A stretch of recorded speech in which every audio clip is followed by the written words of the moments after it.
Hey, what's up? What's good? It is your boy BQ. This is the Impact Lounge, #1 place to be for the Impact Wrestling fans. So if you are an Impact Wrestling fan who is currently unsubscribed to this channel, consider hitting that subscribe button. We got Slammiversary coming up, and with that being said, we got some big news. Sami Callihan versus Kenny Omega for the Impact Wrestling World Championship is now going to be a no DQ match. I want to know your guys' thoughts in the comments if this is something that you care about at all. I don't personally. I've been kind of going on record saying that hardcore wrestling, to me, in my opinion, is really being phased out and is not really as popular anymore because a lot of the time it's become a joke, hitting people with the stop signs and the staple gun that we know has nothing in it, you know, all that stuff. Now, a no DQ match, what's the difference between that and a street fight? Old school rules, which, you know, I can't stand when they announce that on Impact. What's the real difference? Now, the first time I ever heard a no DQ match was maybe WrestleMania 7. I was younger. It was, who is it? The Legion of Doom and the Nasty Boys. And then in the storyline, the Nasty Boys were always ducking Legion of Doom, so they didn't have to get, you know, they wouldn't lose the titles. They would get counted out on purpose. They get disqualified on purpose. So, you know, they made a no DQ, no count out match. And back then, when I heard no DQ, I just heard there's no easy way of getting out. And if that's what the gimmick is for this match, like there's, you know, Kenny Omega can't get himself disqualified, I can live with that.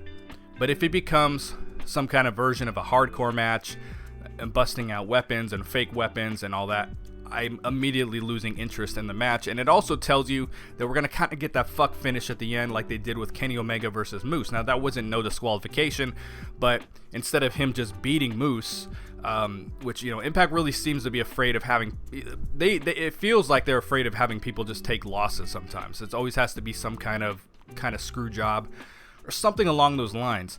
I feel like that's what I feel like is going on here, and that's what I feel like will most likely happen. And maybe, you know, or maybe it's opening up, you know, someone to be able to debut or something like that. I think there's going to be a screw finish personally. That's just what I think. You may not think that, but you know, going back to what I said about the match with Moose, you know, if you guys can hear my cat in the background, I'm sorry, she pisses me off, but all of them do.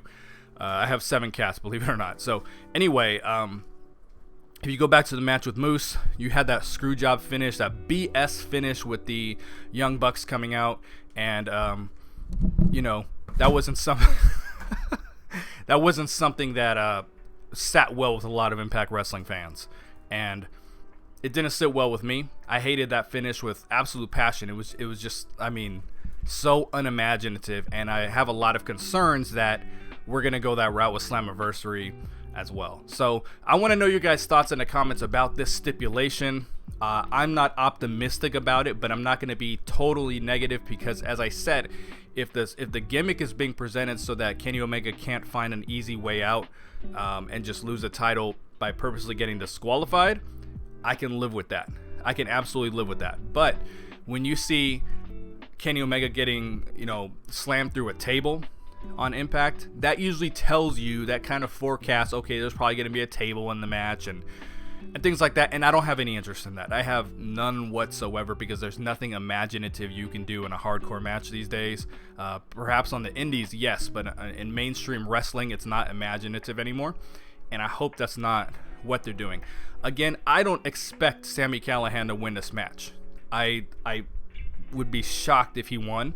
I think there's more they want to do with Kenny Omega. I know many of us are ready for this just to be over.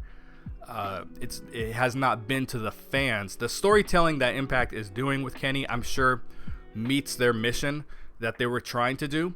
But because the Impact fans in general were expecting something so different, a lot of people aren't enjoying it. You know, that's unfortunate, but we can't write it off quite yet until the story is done.